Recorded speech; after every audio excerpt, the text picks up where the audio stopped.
one of the very best times I've ever had in this studio I spent in the company of the man you are about to see. I won't say any more at this stage, but this is how it happened. Now, what we did... Good evening, ladies and gentlemen, and welcome to the Danny Kaye Show. We have an extraordinary guest this evening, and he's come all the way from... Where? Where does one come from when they say, don't put me in a panic? Where's that? Lancashire. It's Blackpool, Liverpool. Anyway, we're going to bring him out, and we're going to ask him a lot of questions because he has been around for... Do you know anything about Russell Harty at all? Do you? Do you know what he used to do or how he started in this thing? I think we're going to turn the tables on him. And what I'd like you to do when we bring him on... good evening, dear Russell. How are you? How are you? Give me a kiss. Up a little bit. Good evening. Oh, that's fine. Good evening, dear Russell. Good evening, dear Russell. How are you? Now, you all sing with me. Good evening, dear Russell. How are you? How are you? Good evening, dear Russell. We're happy tonight. Okay, now it's very simple. Let me hear this group on this side sing, good evening, dear Russell. How are you? How are you? Look, wait a minute, we'll be out in a minute. We got 45 minutes. Okay? Good evening, dear Russell. How are you? How are you? All right, now this group over here. Good evening, dear Russell. Dear Russell, how are you? That is pathetic. It really is awful. Let me hear all of you all at once. Good evening, dear. Would you mind standing up for a minute, please? That is very nice. Ladies and gentlemen, Russell Harty, that incredible young man. Russell, come on out.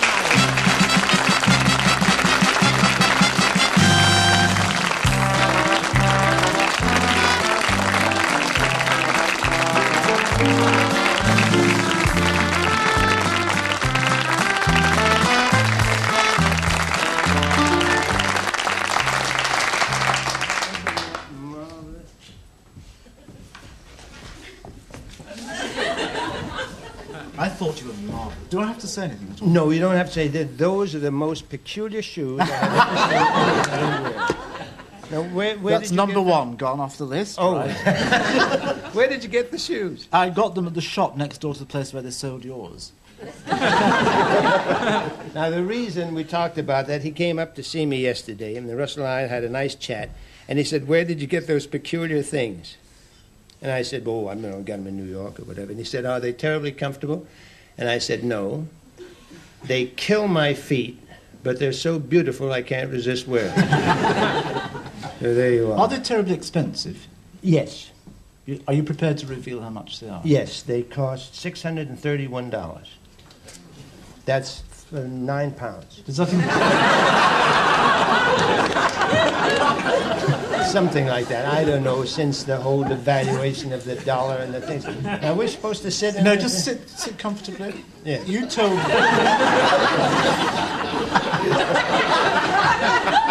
Well, it's certainly a great pleasure to be here on the Russell Harty Show. This is one of the most comfortable chairs I have ever seen. And it makes for great relaxation, I must say. Good. Well, do you want a glass of water as well while you relax? Why? Well, I thought it Would might... you do me a favor, What? Russ? Does anybody call you Russ? My friends do. All right, Russell. Now, I would like you to open... Would you like to open your collar? Is it the start of something big? No, it isn't. I must explain that I don't usually dress this way. See, I usually dress much more casually than I did tonight. And what the other thing was, I was afraid my voice was going to go. But it's going to work out fine. I'll do just the one aria.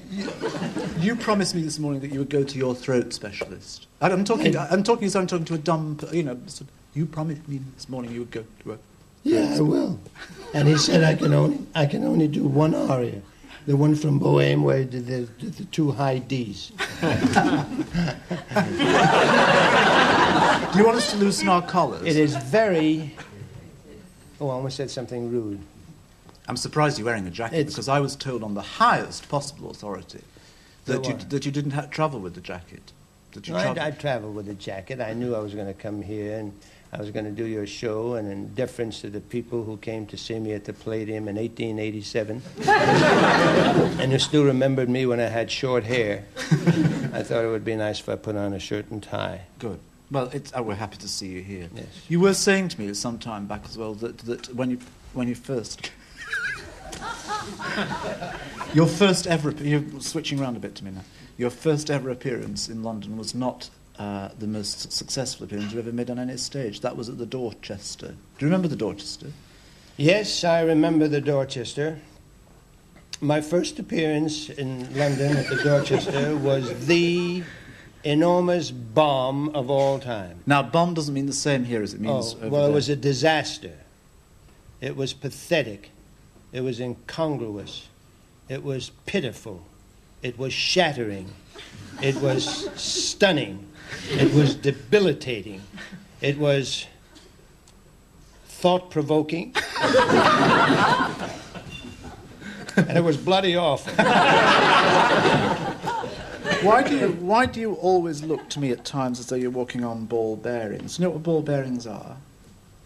Now, is this a family show? What do you mean? Why do I look like I walk on ball? You're going to start with me with the graceful the thing like Dick Cavett did? No. I told him a story last night. I went on Dick Cavett's show, and he said, "Does it bother you when people speak of you as a graceful man?" Which somebody did, and I said no.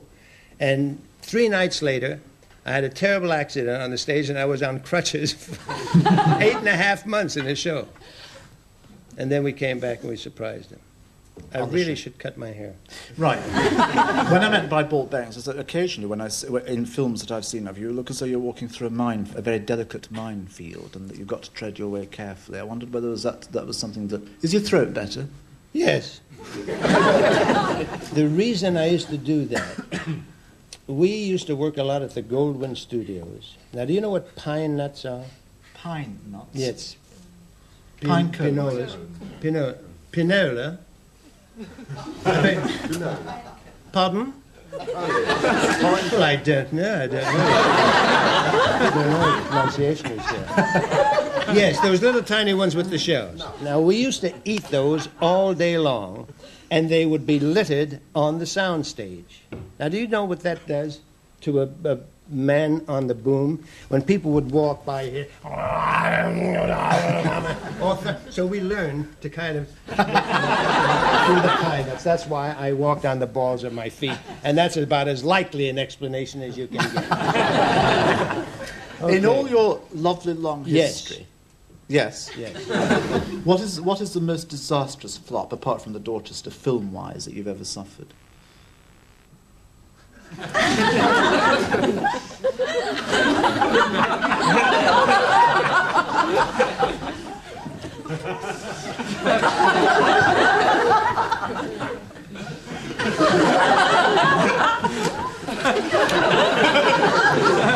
Yes?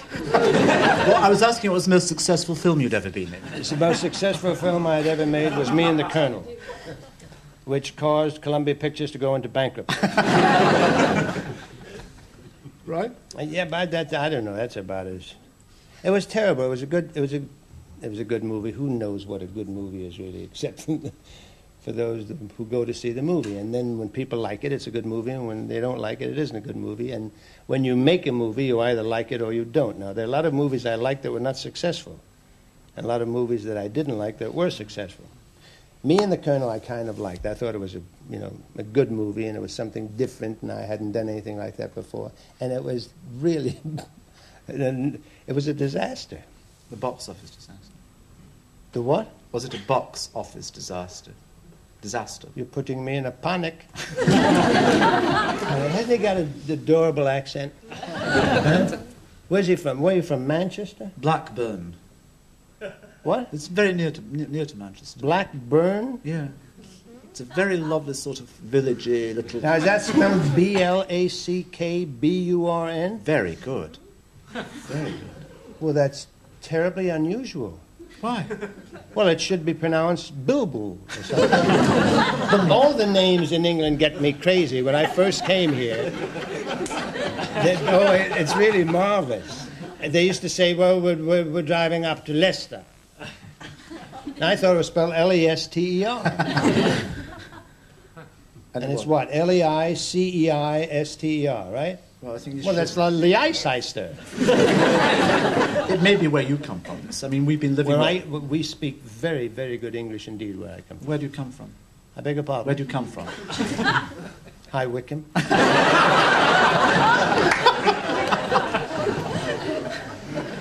Well, now where I come from, we talk a lot of very, very good English. Because, it's very hard. It's very hard to talk proper. Proper meaning that all R's become V's and all BR's become BV's or PR's become PV's. Like, for instance, if I were to tell you that my brother was studying to be a priest, but he couldn't, he didn't like the parochial school, so he became a printer. Is that Brooklyn? Yes, it is a specific part of Brooklyn. You know how many accents you have here not in London, within 1 square mile of London. It's Pygmalion all over again.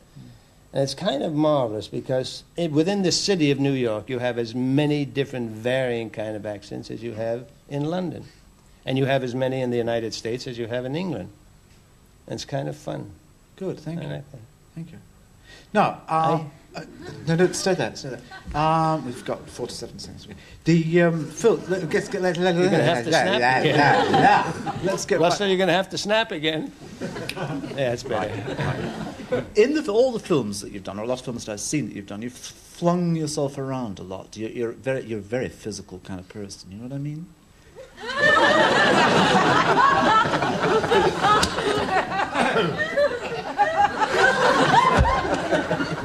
Would you like to rephrase that question? I think you've got the tenor of my... Yes, I have got the tenor and the baritone and the bass of your question. Yes, I do. I used to do a lot of things foolishly, mind you.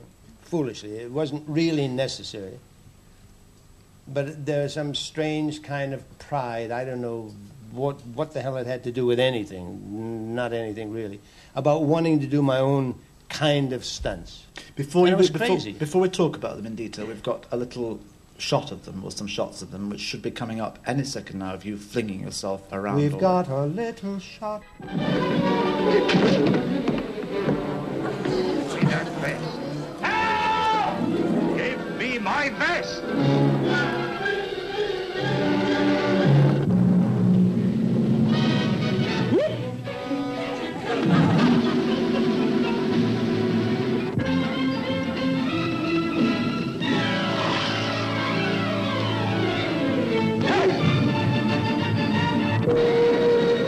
I promised your father I'd get it through. Captain Mitty, you're hurt. It's nothing, just a broken arm.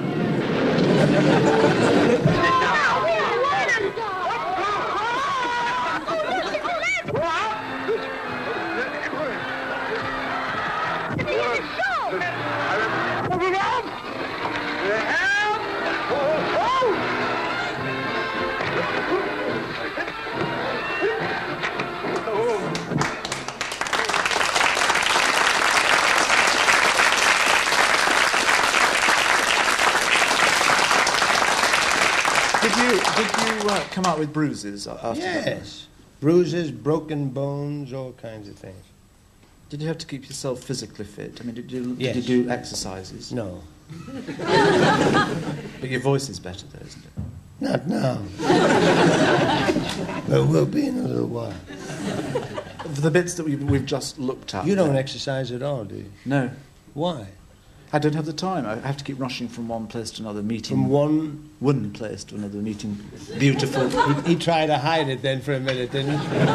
meeting one place to another. Meeting beautiful people. You say love and bloody and things like that. Of course I bloody do. Do you? No, why would I say that? Well, because we say pfinter.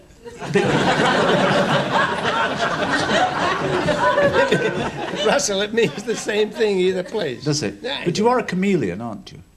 No, I sometimes do dramatic roles.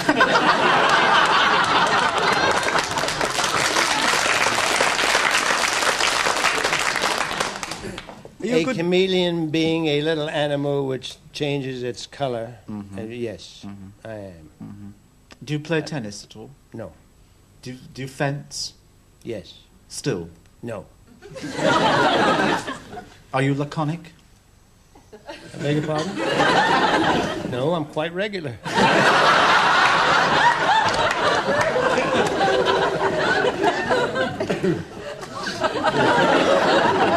Have you ever given anybody the kiss of life?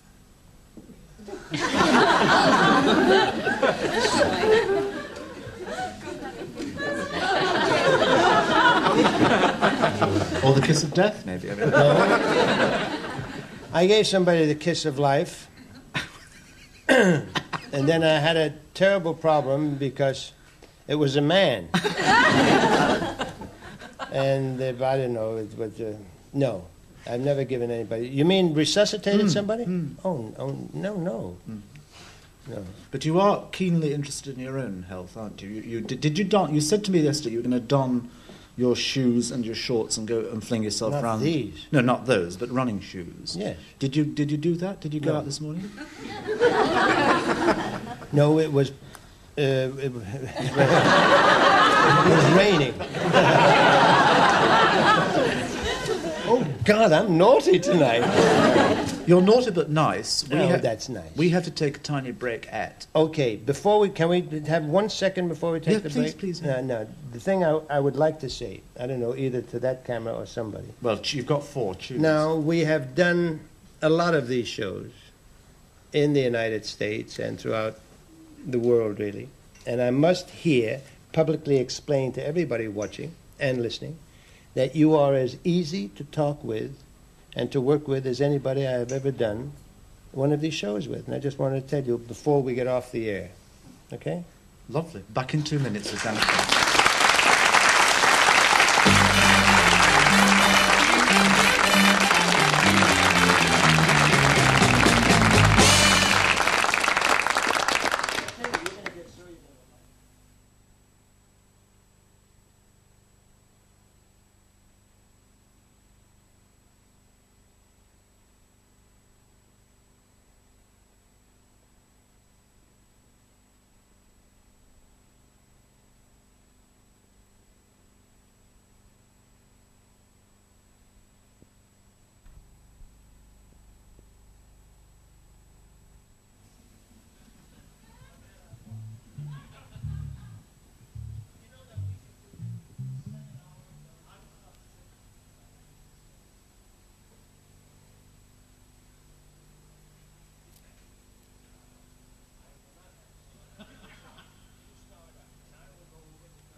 Russell Harty Plus Part 2, production number 9250, date recorded 19th of the 9th, 73, take 1.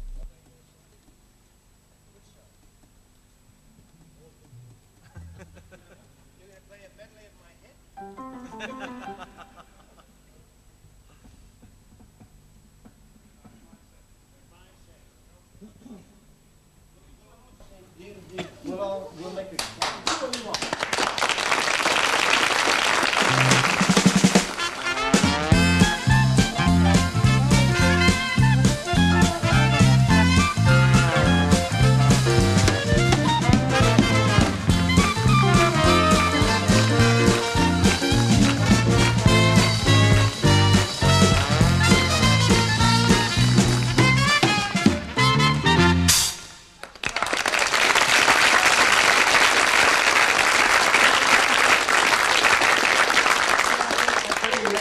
some of those tunes? But that was a little musical tribute for you, your voice. Oh, so that I would get over myself. Do you use a baton ever? Yes.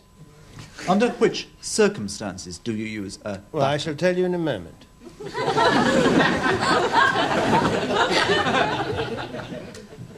I use a baton, as we call it here at home, when I am conducting an orchestra. And I've done that in practically every part of the world. And usually it's for the Musicians' Pension Fund. And up to date, we've raised about $3.5 million. And I have conducted What's the New that York... in real money? Real money, again, it's £9. It always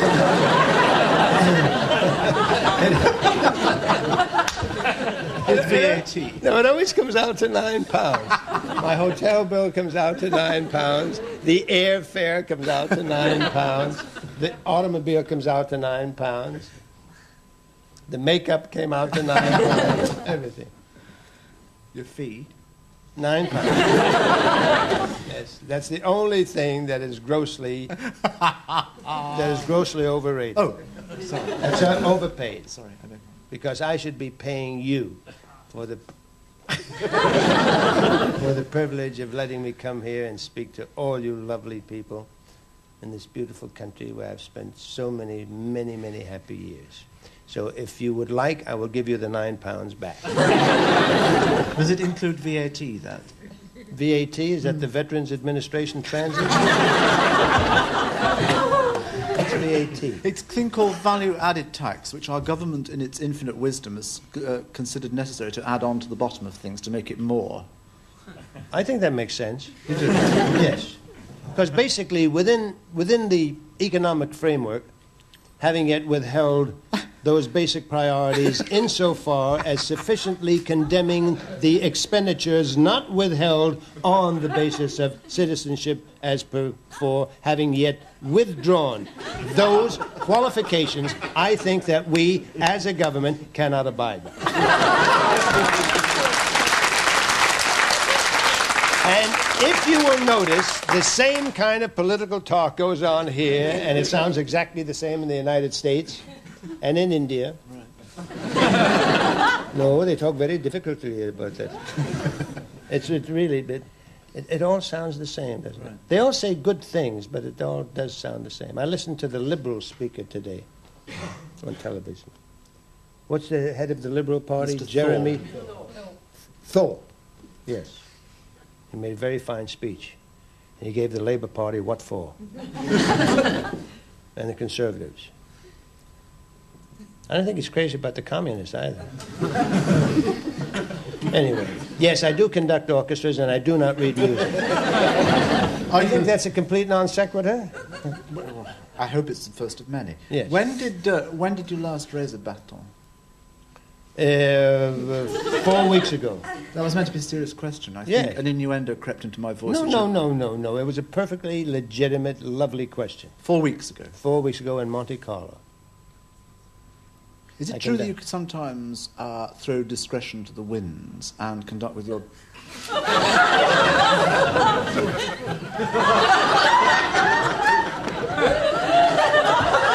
I wish you hadn't asked me that. Yes, I do.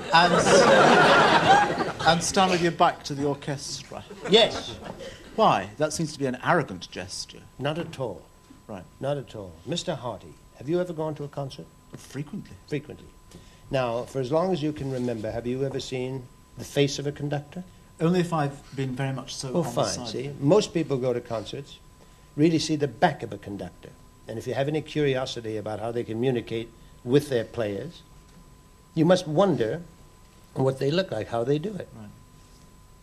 So what I do is I explain to the audience that I will conduct some piece, something from Wagner or the Prelude to Lohengrin or the Triumphal March of Aida or something, except I will face the audience and then I will explain to them how the conductor manages to communicate with the orchestra. And, you do all the things and they're not playing properly. Whatever you might be saying. The lady cellists always have to play this way. But doesn't that sort of Doesn't that what? doesn't that persuade the audience? Why are you getting suddenly manic? Blackburnian? Well, when I'm easy and relaxed and comfortable, I go northern. Oh, I like that. You see, I like and that. God knows I'm easy and relaxed and Yes, comfortable. yes, you know you what I are. mean? You were I'm much just- more nervous loved yesterday. it. Was I? Yes. Well, because I thought you. Yes, and you were in a panic. Doesn't that put the audience off? Aren't they watching you conducting rather than listening to the music? I certainly hope so. Why are you? Why have you developed this terrible penchant? That's a French word, not a northern word. Maybe northern French. Why have you developed this terrible penchant for punctuality? Are you afraid of missing something? No. I hate like hell to be kept waiting. So I don't like to keep others waiting. And I think it's I tell you where I developed it. I developed it from very, very early on in my life, when curtains used to go up at 8:40 or 8:30 or 7:15 or whatever it is, and you had to learn to be on time, because it was terribly rude for a curtain to go up and for you not to be there. When I ask people in my house and they come at, I ask them at 7:30 and they come in at 8:15, I don't have a happy evening anymore. Does that really throw you for the whole evening? No, it doesn't throw me. I may be cooking something, you see. And when you talk to cooks, they will understand that. And I don't. It shows it's not being terribly considerate, I think, to keep people waiting. Now, come on, you get into a traffic jam or whatever, or you get unavoidably detained. Well, that's fine. You pick up a phone and say, look, I'm terribly late, and I'll be there, 20 minutes later. It's the people who really don't make any effort to let you know they're going to be late and walk in as though they're on time. With never a care in the Yes. world. My wife puts Einstein to shame. We live in Los Angeles, in Beverly Hills, and we had to go to Malibu one night, and that's 45 minutes away. By car, is that? Yes. And my wife has we had to be there at 8 o'clock.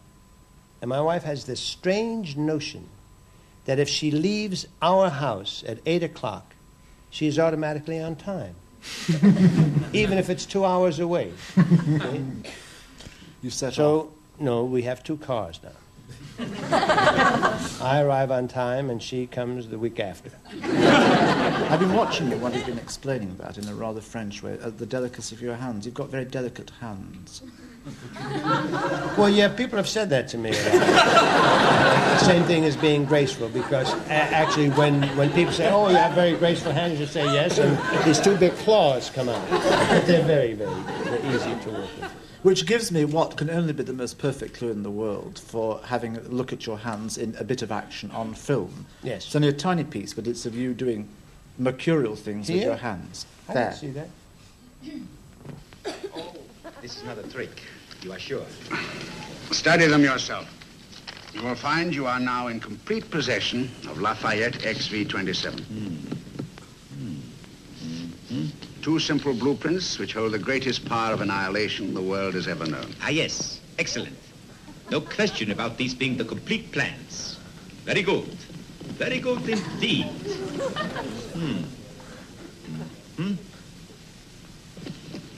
Whoever controls this weapon may well control the world. I'm suggesting a renegotiation of our agreement. What do you mean, renegotiation? Just that. Renegotiation of the money. I'm sorry. Bruchik, you realize... I only realize this. I'm about at the end of my patience. We have made a commitment. Firm and generous commitment. I've lived up to my end of the bargain and expect you to do likewise. You realize that we've run more risks than planned. That's entirely your affair, my dear Langston. You made the deal, and what do you mean more risks than planned? 4 men have had to be killed. 4 men. Brodnik, Gromek, Papinek, And Shashlik.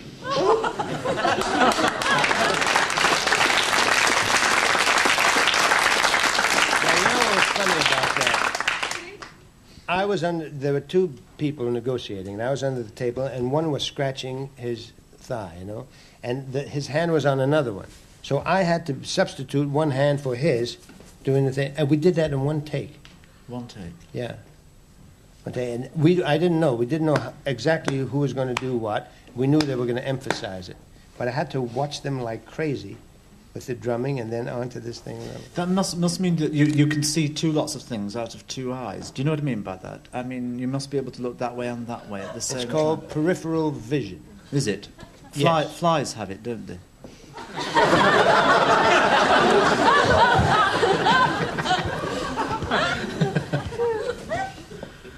This is a dirty show. Is it true that what film was that, incidentally? That was a knock on wood. Right. Is it true that you can actually, as I have heard and may do in part, believe, as Shakespeare says, and this all may be a figment of that man's imagination who wrote this book about you, is it true you can sign two autographs at the same time with each hand? No. No. No. Why don't you practice it? It could be a rather good trick. Well, why don't you practice, skating with both feet at the same time? Well, what do you mean, why don't I practice it? Well, after watching your ambidexterity in that... I'm not ambidextrous. You are on that piece of film no. show. Would you put one hand on your knee, please? What will it lead to? No, go ahead. Not on mine. That's it. Okay, now just do this with your right hand. And tap with this hand. No, don't. Okay? Yeah. Tap, tap. Slice, tap. Well, that's all we have time Well, why don't you practice? Practice? If you practice, well, sure, you can make a great living with that. You go out, get a little store somewhere, and say, ladies and gentlemen, we're going to show you now the peripheral dexterity of manipulative with graceful fingers. Ask him about his farm. Do you still work closely with children? Are you still on the UNICEF wagon? Yes. As a matter of fact, when I go home, I'll be home about 12 days. And then I go back to Germany on the 19th of October. And there's a UNICEF thing going on television. I've got to make a speech. Then the end of October, they have built a bridge across the Straits of the Bosporus, which connects Asia and Europe. And it's the 50th anniversary of Turkey. And so they're going to have some 40 heads of state. And they're going to be parades up and down. I'm going to have a bunch of children in their native costume. We'll walk from one continent to another. And that's all UNICEF. And it's been one of the most rewarding things in my life. I've had a marvelous time doing it. It's been almost 20 years now that I've been working with UNICEF. Is there anybody on the horizon that you know of that will take your place as and when such a time comes that you can't carry on with it? Oh, I'm sure a lot of people can. But there isn't anybody of your eminence or stature who can... There will be somebody.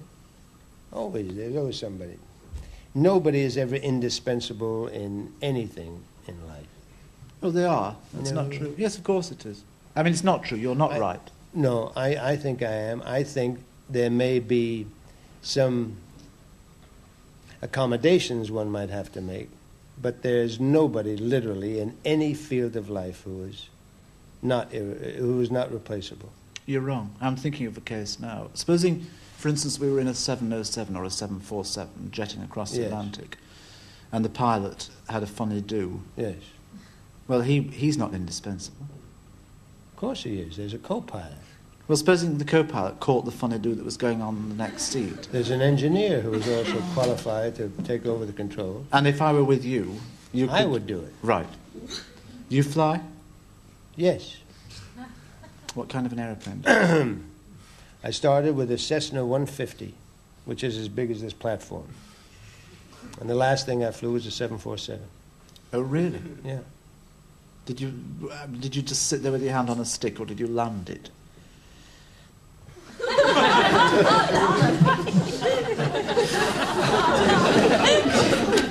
Did I land it? Yes, I landed it, and I took it off as well. You did? And I've flown a DC-10, and I've flown a 707, and I've flown a DC-8, and a 737, and a 727.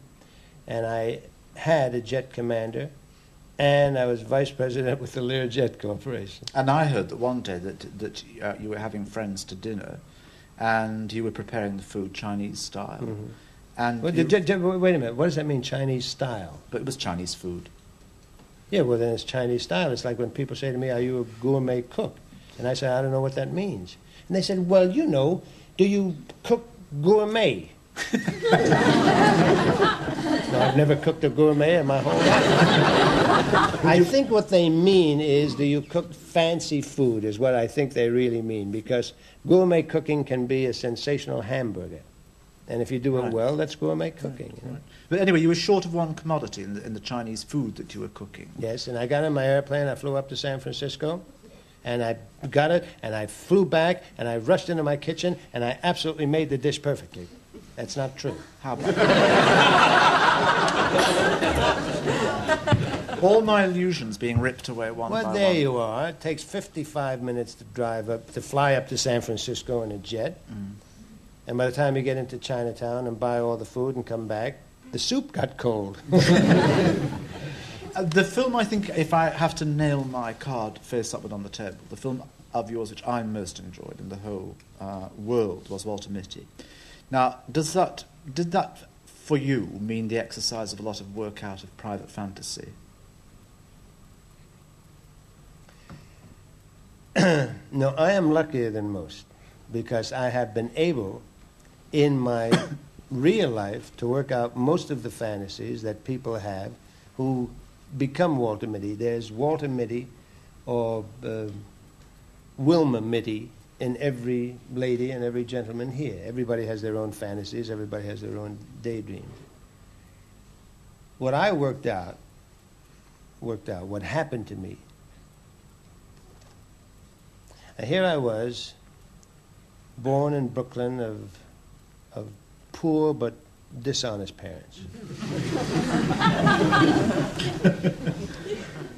No, I wanted to be a doctor when I was very young, and that couldn't happen. My father had, lost all his money in some kind of, stock thing or whatever, I don't know.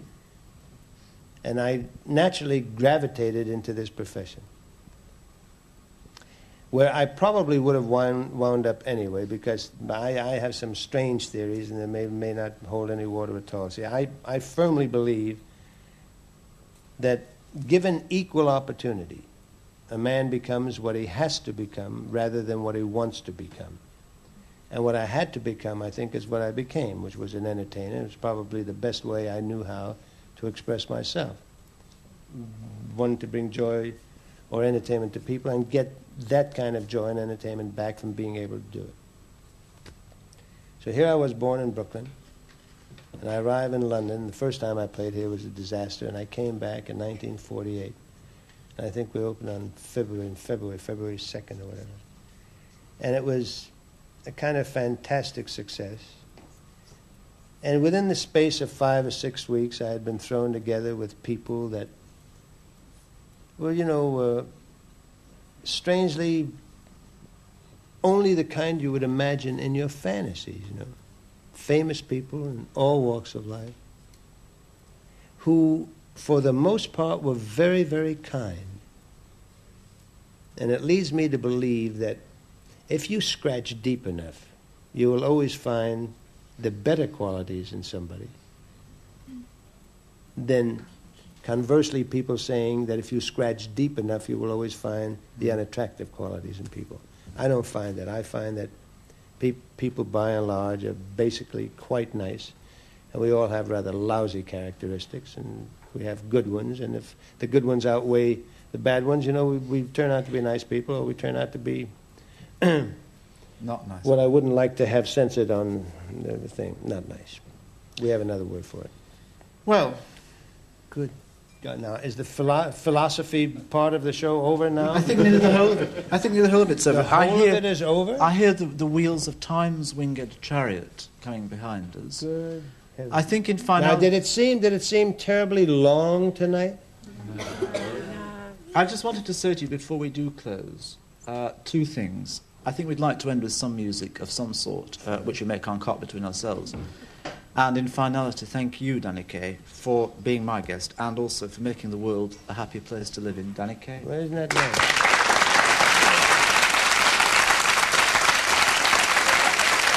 First you put your two knees close up tight. You swing him to the left and then you swing him to the right.